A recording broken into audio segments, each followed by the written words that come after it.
तो अब तक हमने देखा कि मोमो और ओकादुन एलियंस को फिर से हरा देते हैं और वापस अपने स्कूल में लौट आते हैं, लेकिन क्योंकि उन्होंने कपड़े नहीं पहने थे तो पूरा स्कूल उन्हें इस हालत में देख लेता है। इसके बाद ये तीनों अपने स्पोर्ट्स वाले कपड़े पहन लेते हैं और स्कूल की नर्स इनसे पूछती है कि ये नंगे क्यों थे, क्या कोई उन्हें बुली कर रहा था और उसने इन्हें कपड़े उतारने को बोला होगा। ये तीनों मना कर देते हैं तो नर्स कहती है कि इन्हें उससे कुछ भी छुपाने की जरूरत नहीं है क्योंकि उसे खुद बुलिंग से बहुत नफरत है। तभी यहाँ एक स्टाफ मेंबर आ जाता है और नर्स से कहता है कि उसके लिए टीचर्स ऑफिस से कॉल आ रहा है, जिस पर नर्स उसके टकले पर हाथ मारती है और कहती है कि कितनी बार कहा है बिना नॉक किए दरवाजा मत खोला करो। वो उस आदमी को पनिश करने लगती है और यहाँ से चली जाती है। मोमो अब चिल्लाने लगती है कि अब वो क्या करे, लोगों ने उन्हें कितनी बुरी हालत में देखा है। वही आयरा रोते हुए कहती है कि अब उसकी पॉपुलैरिटी और इनोसेंट इमेज का क्या होगा। मोमो उन एलियंस को कोसने लगती है कि वो उनके पीछे क्यों पड़े हैं। तब ओकागुन कहता है कि इस बार तो वो मेरे लिए आए थे और उन्हें टर्बो ग्रैनी की पावर्स चाहिए थी। मोमो तब आयरा से पूछती है कि वो एक्रोबैटिक सिल्की की पावर कैसे यूज कर रही थी। आयरा बताती है कि लड़ाई के दौरान ही उसकी पावर्स जाग गई थी। आखिर वो ऊपर वाले की चुनी हुई घातक हसीना जो है। मोमो समझ जाती है कि एक्रोबैटिक सिल्की ने अपना ऑरा आयरा को दिया था तो उसे उसकी पावर्स भी मिल गई होंगी। अब ये सुन ओकागुन बोलता है कि फिर तो एलियंस आयरा को भी अपने टारगेट बनाएंगी। जो सुन आयरा शर्माने लगती है कि ओकागुन को उसकी कितनी चिंता है। ओकागुन आगे बोलता है कि ये लोग उन एलियन से इसलिए बच गए क्योंकि उनके पास भूतों यानी कि यूकाई की पावर्स है, लेकिन जब तक इनके पास ये पावर्स है एलियंस इन पर हमला करते ही रहेंगे। मोमो कहती है कि अगर उन्हें भूतों की ही पावर्स चाहिए तो ये सीधा भूतों पर ही हमला क्यों नहीं कर देते। ये सुन ओकागुन सब समझ जाता है। एलियंस के पास इतनी एडवांस टेक्नोलॉजीज है लेकिन फिर भी उन्होंने अब तक अर्थ पर कब्जा नहीं किया है और ओकागुन हमेशा सोचता था कि ऐसा क्यों है, पर अब उसे समझ आया क्योंकि अर्थ पे खतरनाक भूत प्रेत रहते हैं, इसलिए सिर्फ जापान ही नहीं बल्कि पूरी दुनिया में भूत प्रेत के किस्से कहानियां सुनाए जाते हैं। तो आसान शब्दों में कहा जाए तो ये भूत प्रेत ही दुनिया को एलियंस के हमले से बचा रहे हैं। इतनी साइंटिफिक टेक्नोलॉजी होने के बाद भी एलियंस यूकाई को हरा नहीं सकते, इसीलिए वो ओकागुन जैसे लोगों को टारगेट कर रहे हैं ताकि वो इन पर रिसर्च कर सकें और ऐसी टेक्नोलॉजी बना सकें जिससे वो यूकाई के खिलाफ जीत हासिल कर पाए। और ओकागुन को तो ये भी लगता है कि उसकी दूसरी गोल्डन बॉल एलियंस नहीं उठाई होगी। ओकागुन की बातें मोमो और आयरा दोनों के सर के ऊपर से चली जाती हैं और उन्हें अब भी इस बात की चिंता थी कि वो स्कूल वालों को क्या बताएंगे और वो कुछ भी बोले कोई भी उनका यकीन नहीं करेगा। आयरा अब कहती है कि वो सारा इल्जाम मोमो पर लगा देगी कि उसी ने कपड़े उतारने पर मजबूर किया था, तो ओकागुन को भी यही बहाना मारने को बोलती है। मोमो को इससे फर्क नहीं पड़ता और वो इस इल्जाम को अपने सर लेने के लिए मान जाती है। तभी यहाँ आयरा की दो सहेलियां आ जाती हैं। उन्हें भी लग रहा था कि मोमो ने ही कुछ किया होगा और वो आयरा को यहाँ से ले जाती है। मोमो अब ओकागुन से पूछती है कि वो और आयरा लंच टाइम में क्या कर रहे थे और ओकागुन उसे सब कुछ बता देता है कि आयरा उसे किस करने की कोशिश कर रही थी और फिर वो दोनों नीचे गिर गए और इसी टाइम मोमो ने उन दोनों को देख लिया। मोमो पूछती है कि आखिर वो वहाँ कर क्या रहा था, जिस पर ओकागुन बोलता है कि वो वर्कआउट कर रहा था और पुशअप्स मार रहा था क्योंकि उसे स्ट्रॉन्ग बनना है। मोमो पूछती है कि ये बात मुझसे छुपाने की क्या जरूरत थी। ओकागुन को लग रहा था कि अगर वो बिना मोमो को बताए स्ट्रॉन्ग हो जाएगा तो मोमो की नजर में कूल लगेगा। मोमो अब उसका मजाक उड़ाने लगती है और पूछती है कि वो उसकी नजर में कूल क्यों बनना चाहता है। ओकागुन बोलता है कि क्योंकि मैं एक मर्द हूँ और इससे ज्यादा वो कुछ नहीं बोल पाता और यहाँ से जाने लगता है। वो ये भी कहता है कि वो मोमो पर इल्जाम डाल के उसे विलन नहीं बनाएगा। अब मोमो ओकागुन को आवाज देकर रोकती है। वो उससे कुछ कहना चाह रही थी लेकिन तभी मोमो की दोनों सहेलियां यहाँ आ जाती हैं। वो कहती है कि मोमो अचानक ही उनकी क्लास से गायब हो गई थी और वो भी पूछने लगती है कि ये लोग नंगे क्यों थे। मोमो कहती है कि अगर वो उन्हें बताएगी तो भी उन्हें समझ नहीं आएगा। अब उसकी सहेली कहती है कि उसे सब समझ आ गया है, क्लास डी में आयरा नाम की लड़की है और वो नंगी थी। इसका मतलब है कि मोमो आयरा और ओकागुन के बीच में लव ट्रायंगल चल रहा है और दोनों लड़कियां ओकागुन का दिल जीतने के लिए आपस में लड़ रही थी। इसलिए मोमो उस शेप को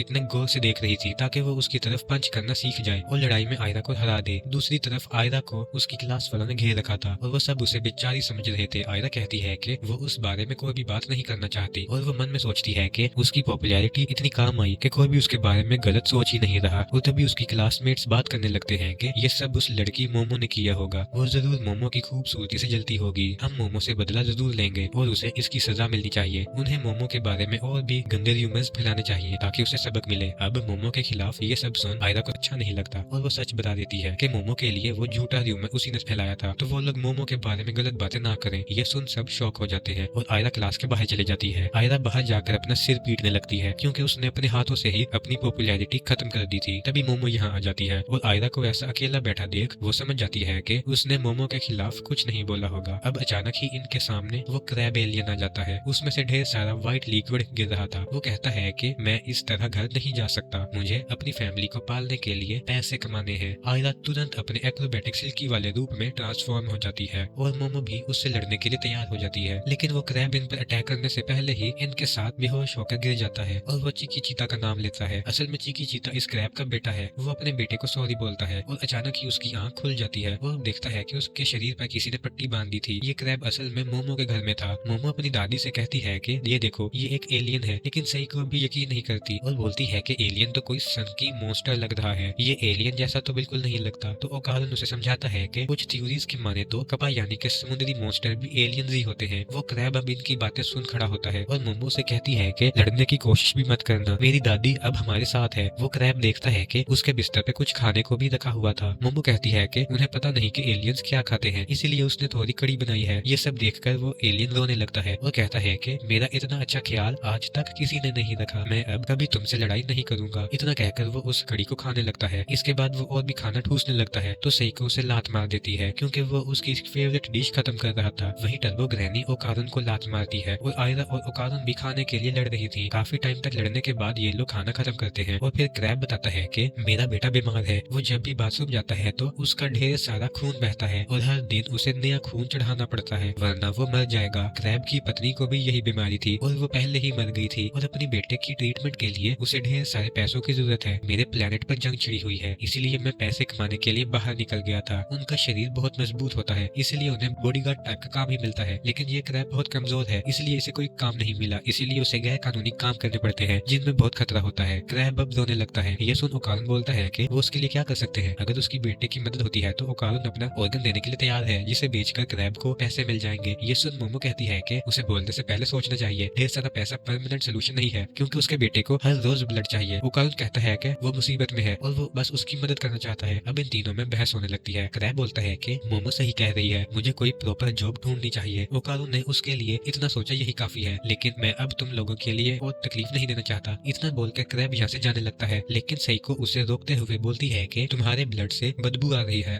असल में क्रैब के अंदर से जो व्हाइट लिक्विड निकल रहा था वही उसका ब्लड है। तो सेइको को इसकी बदबू जानी पहचानी लग रही थी। वो अब क्रैब को एक गिलास दूध देती है, जिसे पीकर वो क्रैब चिल्लाने लगता है कि ये चीज तो बिल्कुल उसके ब्लड जैसी है। सेइको कहती है कि क्रैब की पट्टियों में से दूध की बदबू आ रही थी, जिससे वो समझ गई थी कि इस एलियन का ब्लड और कुछ नहीं बल्कि काऊ का मिल्क है, और अगर देखा जाए तो काऊ का मिल्क भी उसके ब्लड से ही बनता है। मोमो कहती है कि फिर तो क्रैब को अपने साथ ढेर सारा दूध ले जाना चाहिए, जिससे वो रोज अपने बेटे को चढ़ा सके, लेकिन ये दूध इंसानों के लिए फिल्टर किया हुआ था। तो फिर सेइको कहती है कि वो अपने साथ एक काऊ लेके जाए, जिससे उसे रोज ताजा दूध मिलता रहेगा। ये सुन क्रैब खुशी से रोने लगता है। सेइको अब एक डेयरी फार्मर से काऊ खरीद कर क्रैब को दे देती है और वो अपने यूएफओ में उस काऊ को उड़ाकर बिठा लेता है। क्रैब इनका शुक्रिया करता है और बोलता है कि वो उनका ये एहसान कभी नहीं भूलेगा और इन्हें कभी भी उसकी मदद चाहिए हो तो वो जरूर आएगा। इसके बाद वो अपना यूएफओ लेकर उड़ जाता है। मोमो सेइको से कहती है कि अब तो वो एलियंस पर यकीन करती है ना, जिस पर सेइको बोलती है कि वो एलियन थोड़ी ना था, बस समुद्री मॉन्स्टर था। जिसके बाद मोमो, आयरा और ओकारुन सेइको से रिक्वेस्ट करते हैं कि वो उनके लिए नई यूनिफॉर्म खरीद दे, क्योंकि लड़ाई में उनकी यूनिफॉर्म फिर से फट गई है। अब इन्हें स्टूडेंट्स के पास तो पैसे होंगे नहीं, तो इन्हें बड़ों के सामने ही हाथ फैलाने पड़ेंगे। सेइको कहती है कि अब वो आयरा और ओकारुन के लिए यूनिफॉर्म खरीद देगी, लेकिन अगर मोमो को भी यूनिफॉर्म चाहिए तो उसे पहले हिरोशी आबे की एक्टिंग करके दिखानी होगी, जो कि जापान का एक एक्टर है। मोमो को अब अपनी मजबूरी में ऐसा करना पड़ता है और आयरा उस पर बहुत हंसती है। तभी इनके घर की घंटी बजती है और मोमो ऐसे ही दरवाजा खोलने जाती है। दरवाजे पर जीजी नाम का एक लड़का था, जिसे देख मोमो शॉक हो जाती है और पूछने लगती है कि ये यहाँ क्या कर रहा है। ओकारुन पूछता है कि वो लड़का कौन है, जिस पर सेइको बताती है कि मोमो का चाइल्डहुड फ्रेंड और उसका पहला प्यार भी। जो सुन ओकारुन के तोते उड़ जाते हैं और ये एपिसोड यहीं पर खत्म हो जाता है। तो दोस्तों, आपको डैन डैन का ये एपिसोड कैसा लगा हमें कमेंट्स में जरूर बताइएगा। अगर वीडियो अच्छी लगी हो तो लाइक करें और चैनल को सब्सक्राइब करें।